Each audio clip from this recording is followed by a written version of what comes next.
இந்த நாய்க்குட்டிகள் இவ்வளவு வேதனைப்பட்டதுக்கு காரணம் மனிதர்களுடைய அந்த பழிவாங்கும் குணங்களும் வன்மமான எண்ணங்களும் தான். இதுக்கு காவல்துறை சட்டத்தை மீறிய செயல்களுக்கு துணை போனது.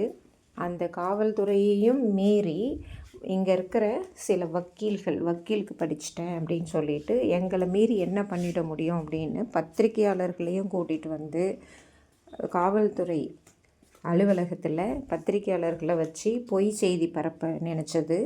அடுத்தது இங்கே குடிச்சிட்டு வந்து அதையும் முடியாமல் குடிச்சிட்டு வந்து தெருவில் நின்றுட்டு பெண்களை ரொம்ப அவதூறாக பேசுனது, காவல்துறையில் ரவுடியை வச்சு மிரட்டினது, அதாவது ஆல் உமன் போலீஸ் ஸ்டேஷனில் ரவுடியை வச்சு மிரட்டுறது, இத்தனையும் நடந்தும் எதுவுமே பண்ண முடியாததுனால ஒரு வன்மத்தினால இந்த நாய்க்குட்டிகளை எங்கள் தெருவில் இருந்த நாய்க்குட்டிகளை எடுத்துன்னு போய் எங்கேயோ விட்டுட்டு, அதாவது அந்த நாய்க்குட்டிகளை எடுத்துன்னு போய் விட்டால் வேதனைப்படணும், இந்த மோட்டிவேஷன் தவிர வேறு எதுவுமே கிடையாது. ஒரு உயிரினத்தை பழிவாங்கிறதுக்காக இன்னொரு உயிரினத்தை உயிரோட கொல்லணும் அப்படிங்கிறதுக்காக எங்கேயோ எடுத்துன்னு போய் விட்டுட்டு இல்லாமல் அதனுடைய தாய் நாயை இங்கே டெய்லி இன்றைக்கு வரைக்கும் இன்றைக்கு கூட கல்லில் அடிக்கிறது, மாஃபில் அடிக்கிறது, இந்த வேலையெல்லாம் நடத்திட்டு இருக்கிறதுக்கு காரணம் சட்டமீறல்.